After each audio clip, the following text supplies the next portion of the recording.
Good morning, guys. So for today, we are going to discuss about how to use Wakelet in the classroom, especially in the new normal kind of educational system nowadays. So we have the modalities such as online distance learning and modular distance digitized learning. So we can use Wakelet as a platform to collate the output or collection of output from our students. Okay.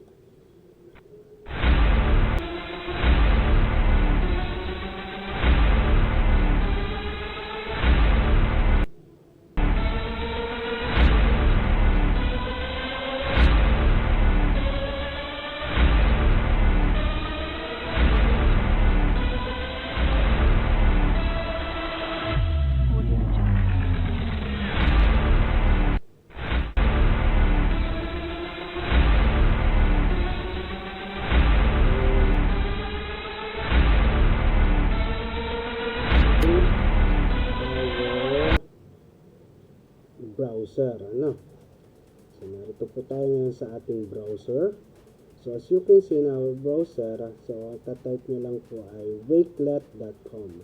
And then magsasign in na po kayo, log in using your default email or Gmail account. So ito po yung aking homepage na tinatawag na. So ito po yung homepage ko. Okay. Yan po yung aking homepage na. And then ito yung profile ko.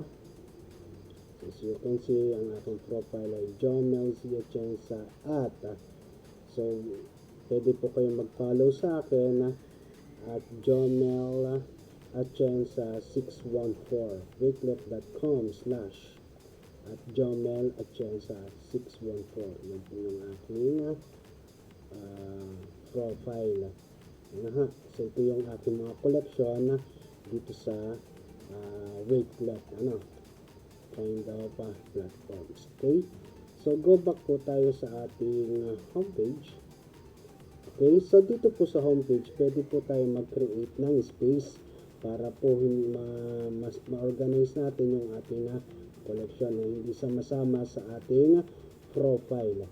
So meron po tayong ito yung ginawa ko ng space, yung secondary math teachers wherein yung aking po mga kasamahan ay sila po ay pwedeng mag-create dito ng kanilang collection. Okay, pagsasama-samahan po namin dito. And then, so isa-isahin po natin. Ito yung sa Wakelet Philippines, yung webinar series nila ng 2021. So narito po yung aking collection, nariyan po. So yan po yung Sir Jomel. Okay.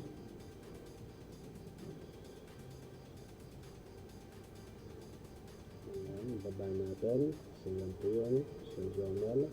And then ito naman yung aking sa klase. Yan. Mayroon po akong collection dito. May video lessons. Yan po yan. Yung sa grade 8 Human Mathematics. And then ito naman po yung noong last Saturday yung dinaluhan ko sa EdTech Technology Unit Wakelet Spaces. So nagpasa din po ako dyan, kaya po naririto yan sa aking spaces. Okay, now paano nga po ba gumawa ng space ito para sa mga guro? Okay, so para sa mga guro, so para makapag tayo ma-collate natin yung collection of output sa ating mga bata. So pindutin lang po natin, write the space name. So for example, space name po natin ay halimbawa ay Math 8. Sabihin po natin Math 8 lang po. And then create. Ayan. So makikita nyo, siya po ay ang profile natin unpublished pa. Ayan. And then so makikita nyo rito, you can create a new collection. So pindutin po muna natin yung profile and publish para po natin mabago yung ating file name. Pwede po natin siyang baguhin. So, kung sa inyong device ay mayroong picture na pwede nyo gamitin as profile name, so mas maganda po. Ito. Okay. So, buksan natin yung ating device, palitan natin ang profile name.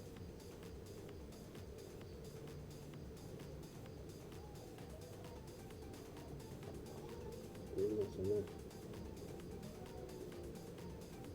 Okay.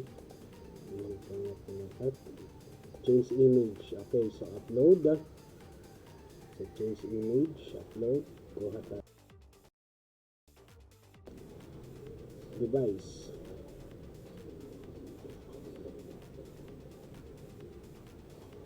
Okay, so medyo nabagal natin yung ating laptop.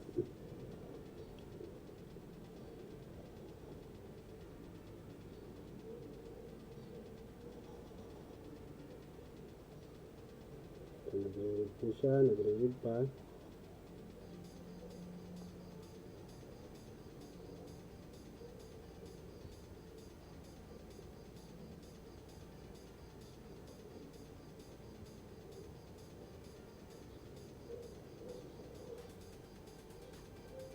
Okay, so let's say sabihin natin ang ating alam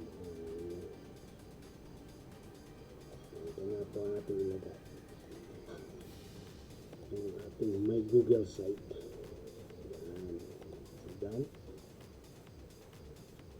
So ito yung QR code na kapag kanilang in-scan, makapunta sila sa Google site. Okay. And save. Yan. Okay. So once again, balikan ulit natin itong ating spaces. So this one. Space settings. So yan po siya. Okay. Alright. So yun yung ating space settings. And then,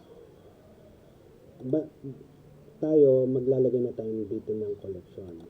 Collection natin. For example, so yun na, nakikita nyo, naka-private siya. So, lagay natin collection na halimbawa po ang ito ay soap,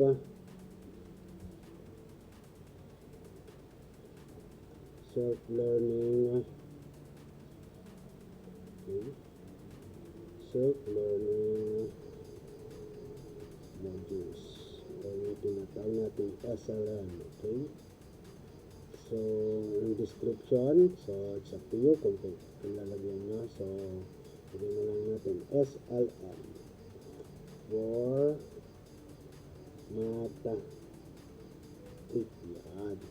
Okay. And then, lagyan natin ng cover, image. Okay. So, upload an image.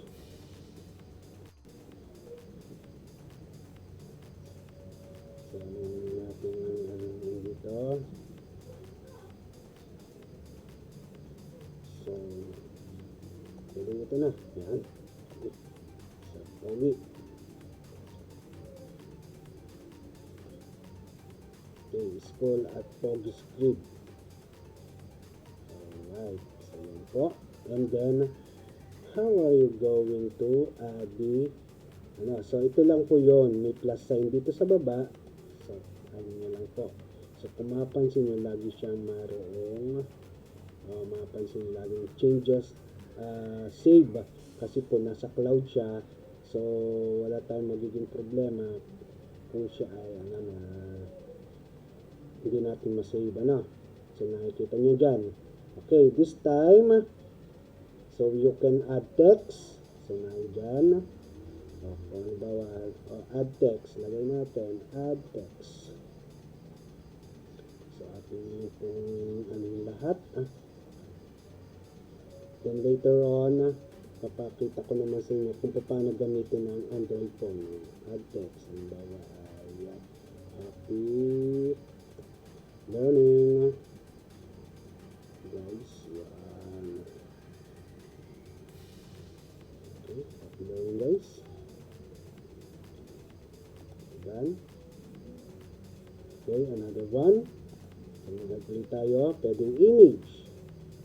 So, pwede kayong magano sa inyong device or choose from the library. Kapag po kayo nag-choose from the library, so wala po tayong maano diyang copyright. Ano?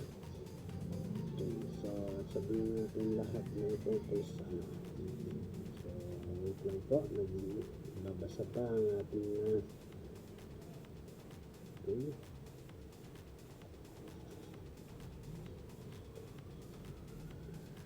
Medyo mabagal lang po yung ating laptop.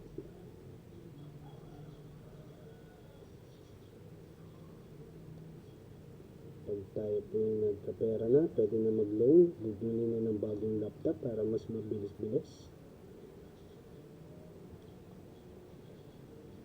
Okay. So, medyo ilang taon na rin kasi itong laptop natin, guys. So, okay. Mag-search tayo. Math. Tungkol sa math. Nangyari. Parang naghang na siya.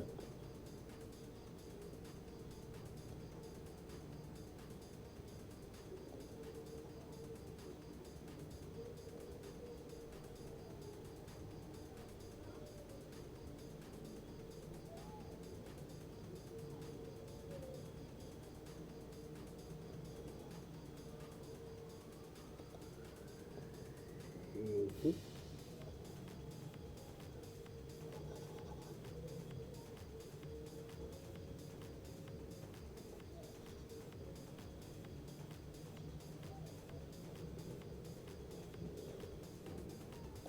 Wala na.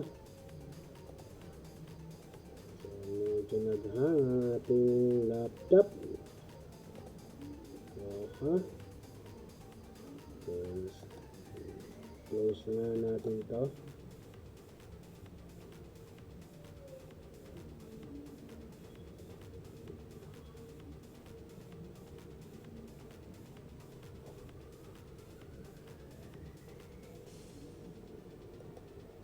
Okay guys, so medyo natigilan ang ating browser. So, ganun lang po kasimple kung ano natin. So, mag-add lang po. And then, makikita nyo naman doon po, plus sign. And then, mahalaga, merong mga spaces. Doon sa spaces, doon po papasok yung ating mga collection. And then, you can share the link of this space or yung link ng collection sa ating mga bata, para yung ating mga bata ay makapag-collaborate din sa ating what we call this din sa ating platform na Wakelet. Okay? So, thank you guys. Okay.